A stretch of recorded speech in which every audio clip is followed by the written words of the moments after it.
Hi, so I wanted to take a minute and talk about money today, and more specifically, what would happen to you if you lost your main source of income tomorrow.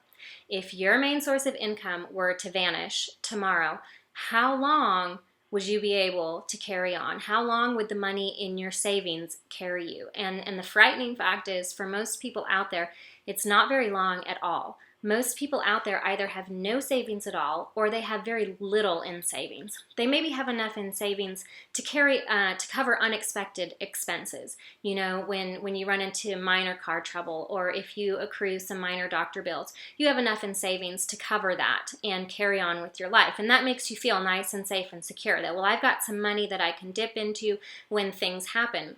But for most people out there, we don't have nearly enough in savings to really sustain us if something were to happen to our main source of income, if our main source of income were to disappear. And if you don't have a business like Arbonne, if you don't have a passive stream of income into your life, built into your life, then you need one, because we never know what's going to happen, and life will happen. You never know when, you never know what. You could lose your job, you could get sick, you could be in an accident, or your spouse could lose his job, be in an accident, or a parent, or God forbid, a child, of yours is in an accident or falls ill. Life is going to happen. And if you don't have a passive stream of income, if you don't have a business like Arbonne, then you are potentially going to be in a lot of trouble when that happens. And what I mean by a passive stream of income is what a passive stream of income is, is putting in the work one time and then being paid off of that one time of work for months and potentially even years into the future.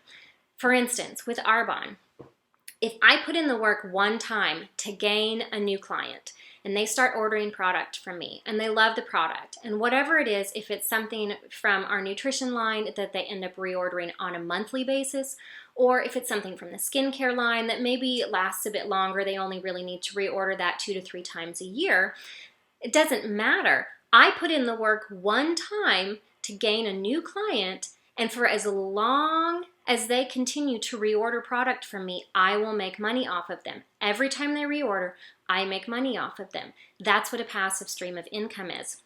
And a passive stream of income, a business like Arbonne, can afford you the flexibility and the freedom that more traditional businesses don't. And a perfect example of that is the friend of mine who introduced me to Arbonne. She started her Arbonne business when she got pregnant with her second child, and I hope she doesn't mind me sharing her story here. But she started her Arbonne business when she got pregnant with her second child, and she realized that something was going to need to change.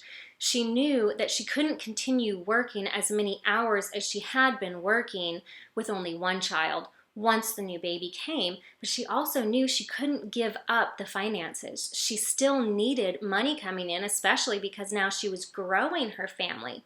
But she knew she wanted more time. She wanted more time to be at home. She wanted more flexibility. She wanted more freedom within her job. So she started her Arbonne business. And she worked for most of her pregnancy, but towards the end, about a month before her due date, she ran into some difficulties. She was having some complications, and for her own health, she decided to step away from her Arbonne business for a while. She decided to step away until the baby came, and then obviously for a period of time after the baby came, and she was adjusting to, life with a newborn. So she did. She stepped away from her business, but because she had put in months of work ahead of time, and because she had started building her business up, she had started building up clientele, she had started building up a team of consultants underneath her, the second month that she was out of work, she ended up being out of work for about 2 months, the second month that she was out of work, after her baby came, this was the month that she was at home, taking care of her newborn, herself, her toddler, her husband, adjusting to life, as a new family of 4. That month, I believe, was her biggest month in business to date. And it was the second month that she had been out of work. It was the second month that she had stepped back from her business. But because she had put in the work prior, because she had spent months building up her business, she was able to step away for a couple of months to have a new baby, to take care of herself, to take care of her family. And her business not only continued going, but her business continued growing while she was away until she was able to come back and get back into it and start working again. And so if you don't have a business that affords you that type of flexibility and freedom, then you need one. If you ask yourself the question, how long would I be able to carry on if my main source of income were to disappear tomorrow? If you ask yourself that, and if the answer to that question scares you, then you need a business like Arbonne.